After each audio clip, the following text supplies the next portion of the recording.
Praise the Lord. Magandang hapon po sa ating lahat. Hallelujah. Everybody say, praise the Lord. Ayan, salamat po. Salamat po sa ating mga kapatiran na newly graduate sa new family class, sa inyong special number. Kay buti-buti mo, Panginoon. Ayan, walang kamatayang awit. Kinakanta na natin yan nung 1970s. Hindi naman. Purihin naman, Panginoon. Ayan. At siyempre, napakabuti ng Diyos sapagkat muli binigyan niya tayo ng ganitong pagkakataon upang mag-aral ng kanyang salita. Tataka lang ako, no? Nilagay na dito sa gitna yung pulpit siguro para hindi na ako lakad ng lakad. Nanibago ako. Mamaya, dalhin natin mamaya sa gilid. Anyway,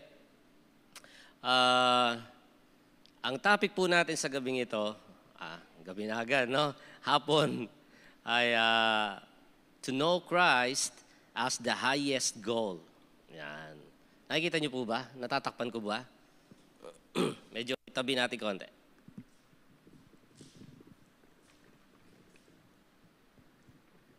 Yan. Okay na po yan? Okay. So, kita po ba sa banda rito, mga kapatid? Ayan. To know Christ as the highest goal in our lives. At makikita natin yan sa Philippians chapter 3, verse 7 to 10. So, basahin natin yung ating Bible verse. Okay? Sabi roon, yes, everything else is worthless when compared with the infinite value of knowing Christ Jesus my Lord. For His sake, I have discarded everything else, counting it all as garbage, so that I could gain Christ. So, madali tayong manalangin, mga kapatid. Mabuti at mapagmahal na Diyos, maraming salamat po, Panginoon, sa hapong ito na pinagkaloob mo sa amin. Salamat sa iyong napakayamang biyaya. Katunayan, nandito po kaming lahat, Panginoon, na tumanggap lamang ng iyong mga biyaya, O Diyos. Salamat po sa buong isang linggo na iningatan mo po kami.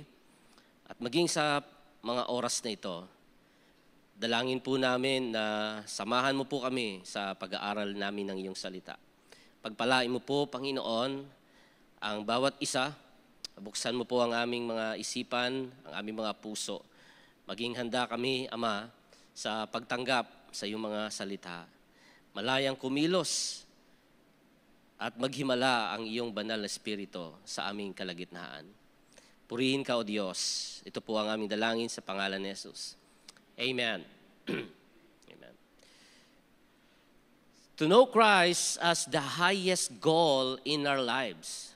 Tingnan natin yung introduction natin dito para makita natin yung mga pangkaraniwang goal ng ating buhay. Okay? What is your highest goal in life? What is the highest goal in your life, mga kapatid? Maaaring yung iba sa atin, ang ating goal ay to finish study. Some of those who are still studying, this might be your goal in your life, to finish your study. Pero yung mga professional na, syempre, hindi na yon. Unless you want to study more, you want to take masteral degree or the higher level of education, and that is taking PhD or doctoral study, maaring yon. But for those who are still in high school and college, your goal must be just to finish your study. At hindi naman masama, no, na magkaroon tayo ng ambition sa ating buhay, magkaroon tayo ng goal sa ating buhay, di ba? Or maybe one of your highest goal in life is to have a high salary job or stable job. To have a high salary job, isang trabahong matatag, isang trabahong stable, hindi yung end of contract after 1 year or after 6 months. At least stable at merong high paying salary. Diba? Maybe yun ang isa sa mga goal ng ilan sa atin. At hindi naman masama na magkaroon tayo ng ganong klaseng layunin sa buhay. Another goal might be to have a good career, profession, trabaho, aring doktor, teacher, professional teacher,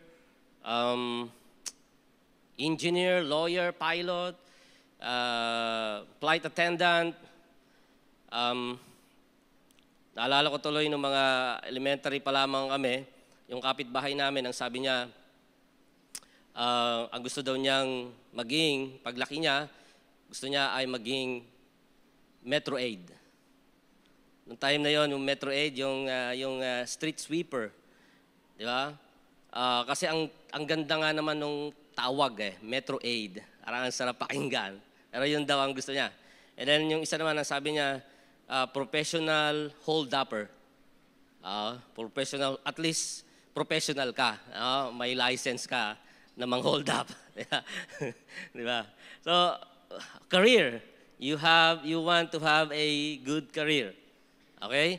Another people, maybe their goal might be to marry a good person. Why not? Di ba? Ang daming nag-aiming dito. Parang kagaya nung nasa picture, di ba yung dalawang yun, no? Kinikilig pa yung babae, di ba? Sa una lang yan. Sa una lang yan. Sa umpisa lang yung kilig-kilig na yan. Okay? After 6 years, binabatukan ka na yan. Joke lang. No? Anyway, hindi naman masama to marry a good person or a very, what do you call that? Ideal man or ideal person to live with for the rest of your life. Ba? Or maybe your goal might be, the highest goal in your life is to purchase a house, lot, and cars, and a lot of cars.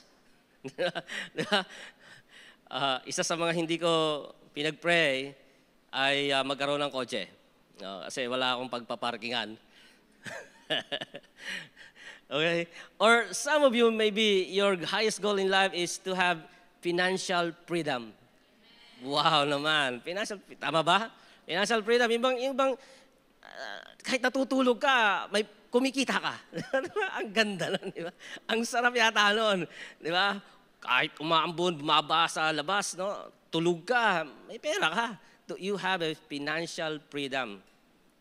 Mayroon kang kalayaan bumili ng kahit anong gusto mo. Kahit ilang foundation pang lagay mo sa mukha mo. Kahit ilang lip gloss ba yan? Ilang lipstick pang bilhin mo.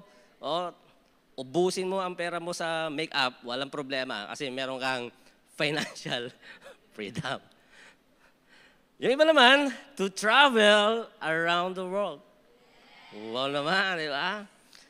Ito ay mga common goals in life ng mga tao.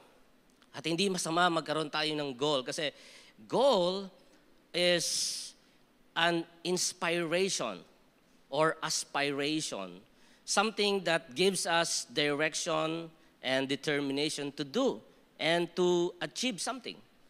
So yung goal natin, yung objective natin, yung ang siyang layunin natin para mas mapabuti natin ang ating buhay. At hindi masama magkaroon ng goal, hindi masamang magkaroon ng aim, hindi masamang magkaroon ng mga pangarap sa buhay.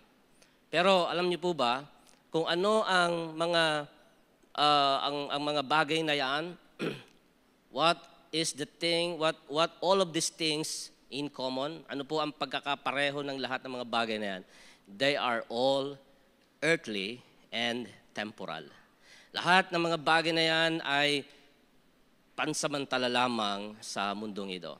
Pero ano po ba ang dapat na maging highest goal ng isang Kristiyano bilang mananampalataya? Ano ang dapat na maging pinakamataas na layunin ng ating buhay? At yan po ang nais ko pong ibahagi sa inyo sa hapon na to, sa buhay ni Apostol Pablo. Basahin natin muli yung susunod na mga talata dito sa Philippians chapter 3 verse 4 to 6. Ang sabi ni Apostol Pablo here, though I myself have reasons for such confidence, If someone else thinks they have reasons to put confidence in the flesh, I have more. Circumcised on the 8th day, of the people of Israel, of the tribe of Benjamin, a Hebrew of Hebrews, in regard to the law, I a Pharisee. As for zeal, persecuting the church. As for righteousness, based on the law, I am faultless, or I am perfect. Now, ang mga talatang ito ni Pablo ay, to summarize all of this, parang sinasabi niya na, kung sino ang may pwedeng ipagmalaki in terms of flesh, in terms of accomplishments or achievements in life here on earth, sabi ni Pablo, ako na yon.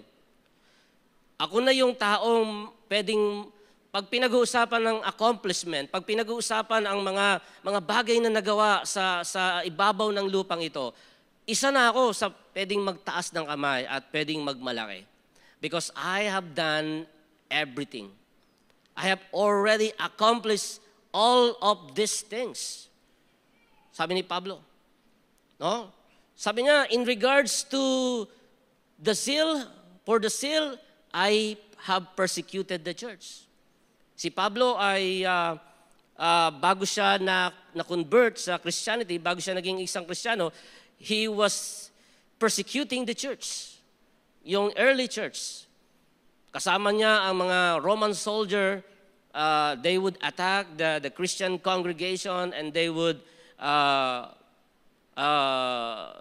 anong tawag doon? Gather them, huhulihin nila, and then pagkatapos dadalhin nila sa Roman prison. Ikukulong nila, pahirapan nila. They would capture the Christian before. Ganyan ang trabaho, ganyan ang gawain ni Pablo. So in terms of zealousness, he was very zealous in persecuting the early church. And in regards to the law, faultless. In other words, almost na perfect niya yung batas. And then sabi niya, I'm also a Pharisee. And hindi na mention dito sa Book of Galatians o dito sa Philippians, pero sa Book of Acts, it was mentioned that he was also a Roman citizen. At kapag Roman citizen ka, you have all the rights to do whatever you want. Meron kang, you are advantaged sa lahat ng bagay kasi you are a Roman citizen. In that time, during his time, the Mediterranean Peninsula, yung lugar na, yung Asia Minor, it was under the Roman Empire. So kapag Roman citizen ka, you have all the rights dahil nagahari yung Roman Empire during the time. Kaya sabi niya, kung meron mang magmamalaki in terms of this, all of these rights and privileges and accomplishments, ako na yon, ang sabi ni Pablo. Pero let us read the next slide, yung kasunod po ng mga talatang ito. Ang sabi ni Pablo, Philippians chapter 3, verse 7 to 10, doon pa rin sa chapter na yon, pero kasunod ng verse 6, sabi niya sa verse 7, but whatever were gains to me, sabi niya, kahit na ano pa man ang mga bagay na nakamit ko, whatever were gains to me, I now consider loss for the sake of Christ. Sabi ni Pablo, sa kabila ng lahat ng mga bagay na natamo ko, sa kabila ng mga bagay na nakamit ko, mga bagay na na-accomplish ko, sabi niya, itinuturing ko na ang lahat ng iyon ay kawalan. Itinuturing ko na ang lahat ng iyon ay kalugian. Sabi niya, I now consider loss for the sake of Christ. Dahil kay Kristo, itinuring kong kalugian, itinuring kong walang kabuluhan ang lahat ng mga accomplishment na meron ako. What is more, I consider everything a loss because of the surpassing worth of knowing Christ Jesus my Lord, for whose sake I have lost all things. I consider them garbage, that I may gain Christ and be found in Him, not having a righteousness of my own that comes from the law, but that which is through faith in Christ, the righteousness that comes from God on the basis of faith. Then verse 10, it says, I want to know Christ, yes, to know the power of His resurrection and participation in His death or in His suffering, becoming like Him in His death. Sabi ni Pablo, lahat ng mga bagay na meron ako, lahat ng yon basura. Makilala ko lamang ang higit na mahalaga, and that is the Lord Jesus Christ. So sabi niya ron, no? I consider everything a loss because of the surpassing worth of knowing Christ. Alam niyo yung ibig sabihin nun? Surpassing worth of knowing Christ. Ibig sabihin nun yung highest privilege, priceless privilege, great value, infinite value. Lahat na ng mga bagay na pwede mong sabihin na mahalaga, precious, lahat ng yun. That is the meaning of the word surpassing worth of knowing Christ. Sabi niya, ang makilala si Kristo ang pinakamahalagang bagay sa aking buhay. Now, that is the highest goal of Apostle Paul. Kaya sinasabi natin mga mahal na kapatid, maaring marami tayong mga ambition sa buhay, marami tayong gustong marating sa buhay, marami tayong gustong ma-accomplish sa buhay, maabot sa ating buhay, ma-achieve sa ating buhay dito sa mundo.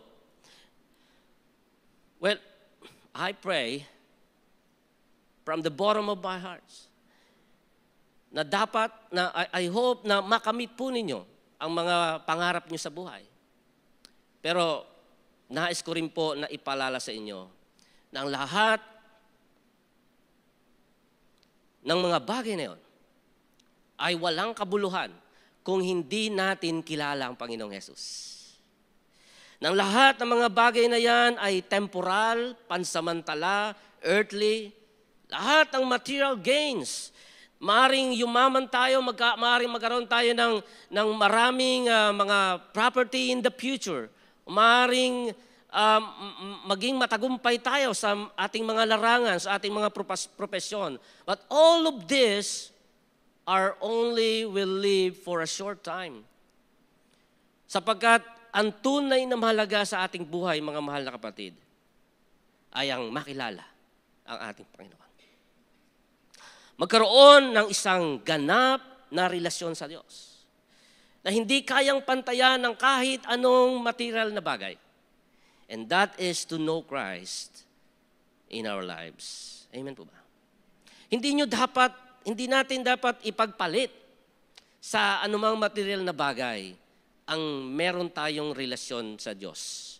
Ang relasyon natin sa ating Panginoong Hesus. Because to know Him must be the highest goal of every person. Lalo na tayo pong mga mananampalataya.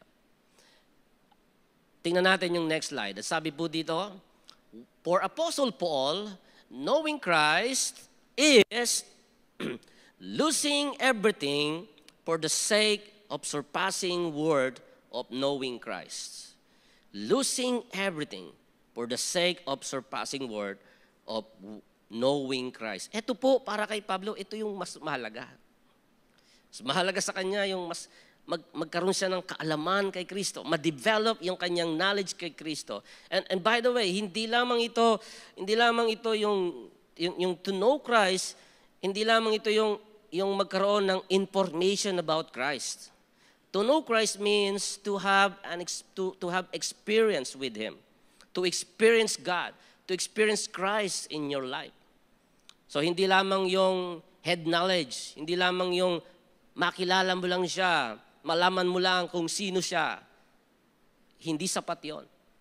Kundi yung sinasabi ritong makilala si Kristo ay ibig sabihin magkaroon ng malalim na relasyon, deep relationship with Christ. Makilala mo ang person ni Christ, yung kanyang miracles, yung kanyang mga pagpapagaling, yung kanyang kabutihan, yung kanyang pagliligtas sa atin.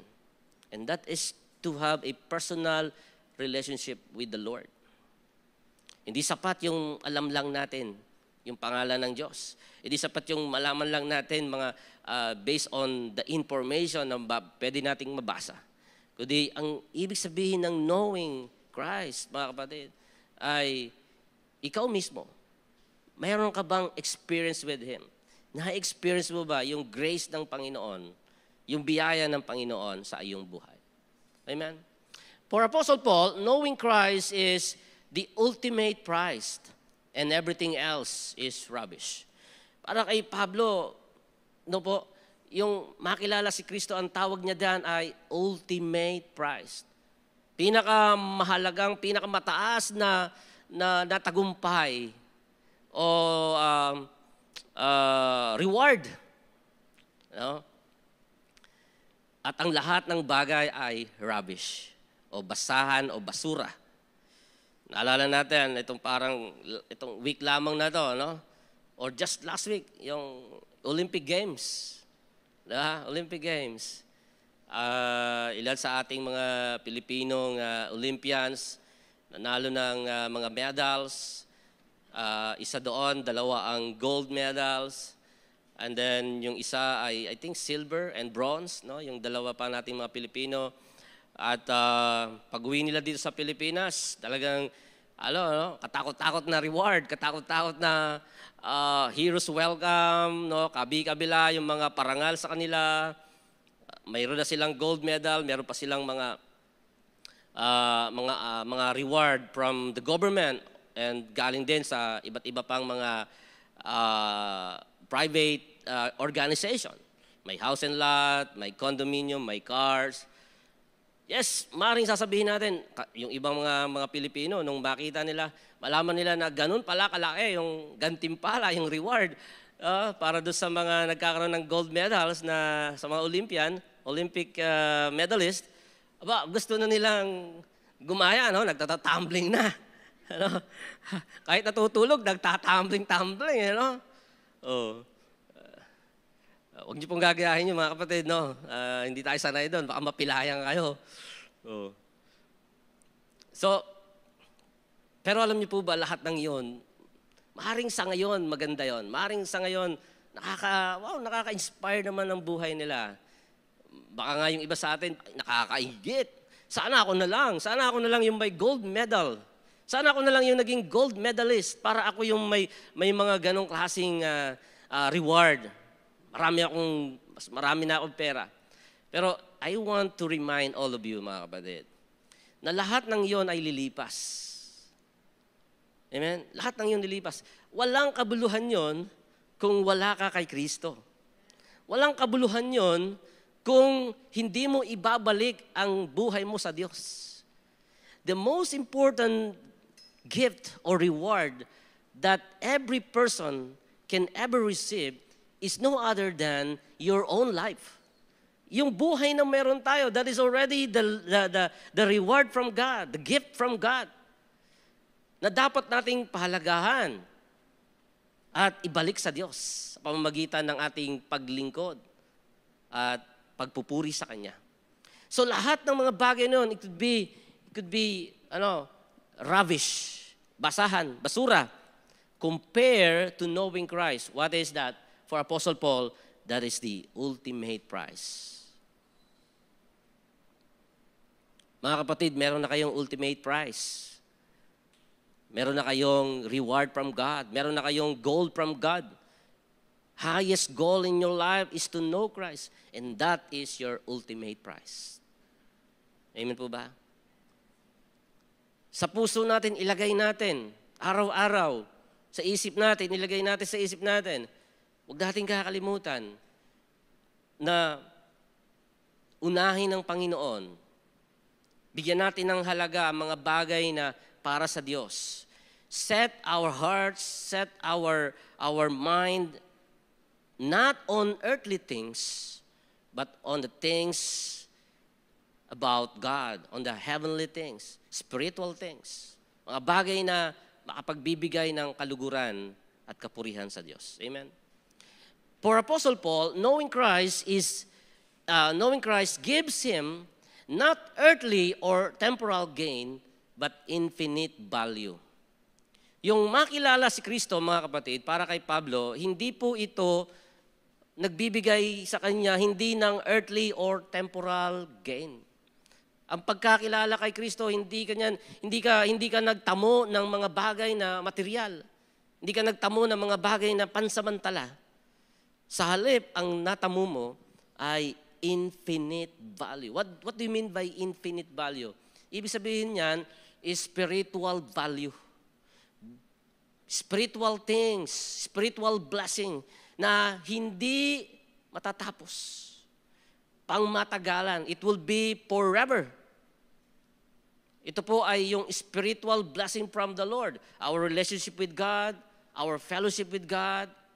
At kung hindi tayo magbabago sa ating pananampalataya, hindi tayo aalis sa ating pananampalataya, hindi tayo tatalikod sa ating pananampalataya, we will be with Him in heaven. That is the infinite value.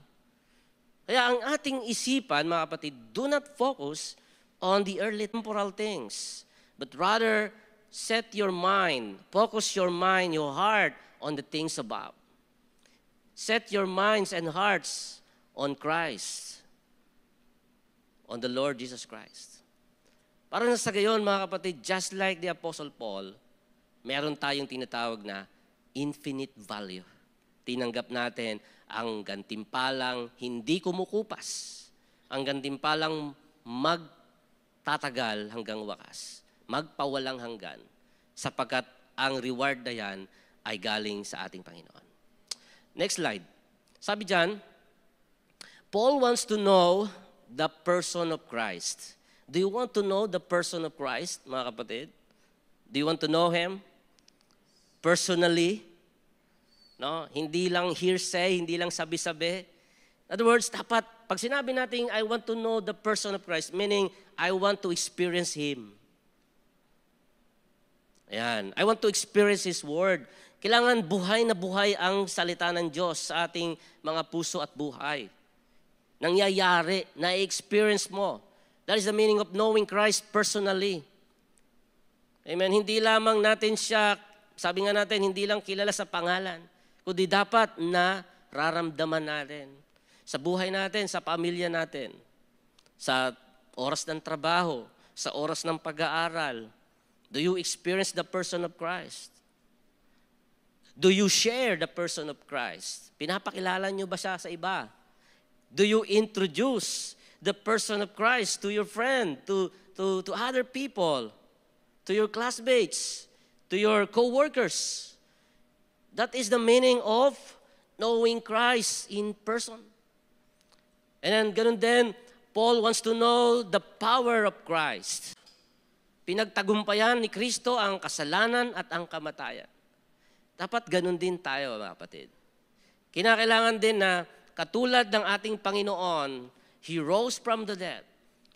He demonstrated the greatest power of all, and that is to defeat the enemy, Satan, sin, and death. That is the reason why tayo din, we can also demonstrate in our lives the same power. Raised Spirit that raised Jesus from the dead is also residing inside us. Namumuhay, nananahan ang banal na Espiritu sa ating mga buhay. The power, the Holy Spirit, the power of the Holy Spirit. Kaya dapat namumuhay tayo sa kapangyarihan ng Diyos, sa kapangyarihan ng Panginoon. Kaya lagi ko sinasabi, kahit saan ako magpunta, every time na magpipreach ako, I always say to people, to our brothers, sinasabi ko lagi, dapat tagumpay tayo. Dapat ang mga Kristiyano tagumpay. Dapat ang mga Kristiyano hindi talunan. No? Claim the victory from the Lord. Do not live like a defeated Christian. Wala nang defeated Christian ngayon, mga kapatid. Lahat ng nakay Kristo dapat may tagumpay. Nananagumpay. Amen? O, para pag lumakad ka, lagi kang talunan, ayoko na, suko na ako sa buhay, ayoko na po, suko na po ako. Hindi ganon. Christian must show victory in their lives. Amen po ba? Hallelujah. The next time you are visited by problems or trials, difficulties in life, remember this word. I am a child of God. You are a child of God. I am victorious in the Lord. Amen? Sabihin nga natin yan, mga kapatid, I am victorious in the Lord. Ano sabi? Narinig, I am Victoria in the Lord. I am victorious in the Lord. Pag sinasabi mo lagi na talo ka, may problema ka, suko ka na, alam mo, lalo tayong nahihirapan sa buhay natin. Sa halip, lagi nating ipakita na tagumpay tayo sa Panginoon. Amen. And then, sabi ni Paul wants to know the participation with Christ. Participation means like you want to be part of Christ's suffering. Diba sabi niya doon sa my last verse, sabi niya, I want to know Christ, the power of His resurrection, and then the in participation and the fellowship of His suffering, and becoming like Him in His death. In other words, ang pagiging Kristiyano, hindi mo lamang kilala si Jesus Christ in person, hindi lamang kilala mo nararanasan mo yung kanyang power, but also, you are willing to participate and to have fellowship with Him in His suffering. In other words, mga kapatid, expect some kind of sufferings from time to time. Sufferings might be part of our Christian life. Hindi mo yan maiiwasan. Hello? Magkakaroon ka pa rin ng problema. Akala natin, pag Kristiyano na tayo, exempted na tayo sa problema. Hello? Nagkakamali ka. Kung minsan nga, yung mga Kristiyano pa, sila pa yung mas dinadalaw ng mga pagsubok, mga problema. Akala mo, pag Kristiyano ka, hindi ka na magkakasakit. Hello? Magkakasakit ka pa rin. At tatabla kung yun lang. Kung mga leptospirosis pa yan. O kaya mga sakit sa baga, halimbawa. Tatablan pa rin tayo. Why? Because we are still living in this world, and this world is material world. Pero lahat ng suffering na yon ay pwede nating mapagtagumpayan sa biyaya ng Diyos. At yung paglilingkod sa Panginoon, that is part of having fellowship with Christ in terms of suffering. Yung ating sacrifice sa Lord, yung ating sakripisyo sa paglilingkod, pagsamba, bahagi po ito ng ating paglakad sa Diyos. Paglakad kasama ni Kristo upang maging kompleto ang pagkilala mo sa Panginoon. Makilala mo ang kanyang kung sino siya, makilala mo si Kristo in person, makilala mo si Kristo in His power, at magkaroon ka ng participation in His suffering. All of this are part of the process of knowing Christ as your highest goal in your life. Pagpalain tayong lahat ng Panginoon.